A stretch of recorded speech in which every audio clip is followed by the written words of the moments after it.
Kalinur. At least how you say it. Being played in Switch. Um, Courtesy of Penguin Pop Games. So if you ever wanted a low poly Castlevania style game that looks like it belongs on the NES, the original Game Boy Color, look no further than this game. Um, it's kind of an interesting little game. It's fun. It's decent. Really easy to get lost. At least without the map. Man.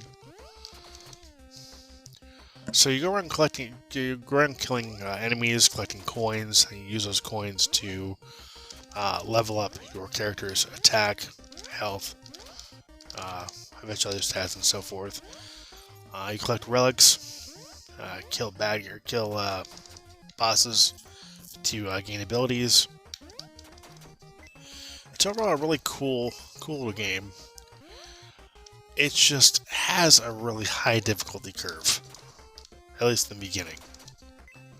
Especially given the fact that you earn so little money to begin with, and the upgrades just cost so much. So here is where you can save, and then if you offer 200 gold to upgrade your health or upgrade your attack, and I have 25. So your leveling is going, your stat building slash ability upgrades are going to be slow going, especially given how little money you earn.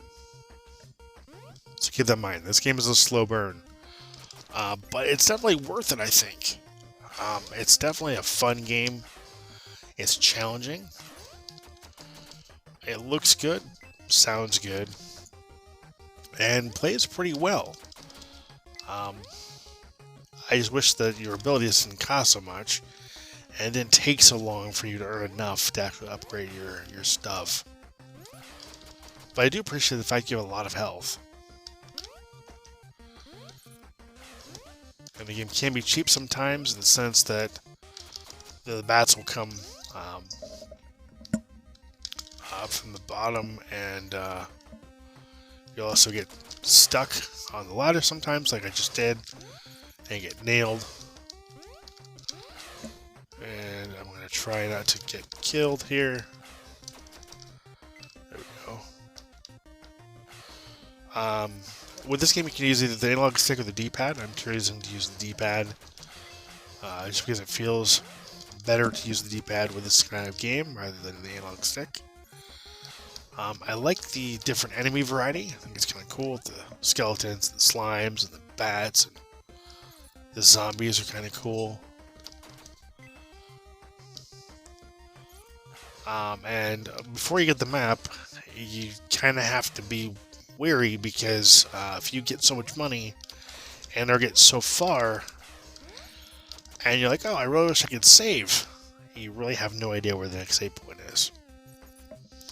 Or if you get just enough money to upgrade your character, again, you have to contend with the fact of, well, am I going to come up against a statue where I can do that, or am I going to have to just kind of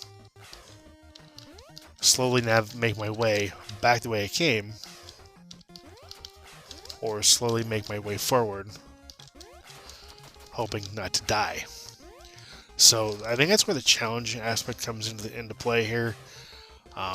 The strategic element, and the fact that you really don't know in the beginning here, where that crucial save point is. To heal yourself, to upgrade your ability, and I just died. And now I get to get back to a save point, lose money, and can start back from where I was. So again, a very challenging game, but fun if you can look past the high difficulty spike. It's a decent game. This is also a Red game. They published this game, and then Penguin Pop and Pixel vs. Pixel are the guys behind it. So it's I mean, Rattle games are typically pretty good games, and this is no exception. This is definitely a great game. Just again, high difficulty curve. Like, just be aware of that. It's a challenging game, but it is fun, despite that. So again, if you want a really cool looking NES inspired low poly Castlevania style game, look no further than this game right here. And I'm going to go in the review here, guys. Well, thank you for watching. Well, thank you for subscribing. As always, until next time, take care and happy gaming.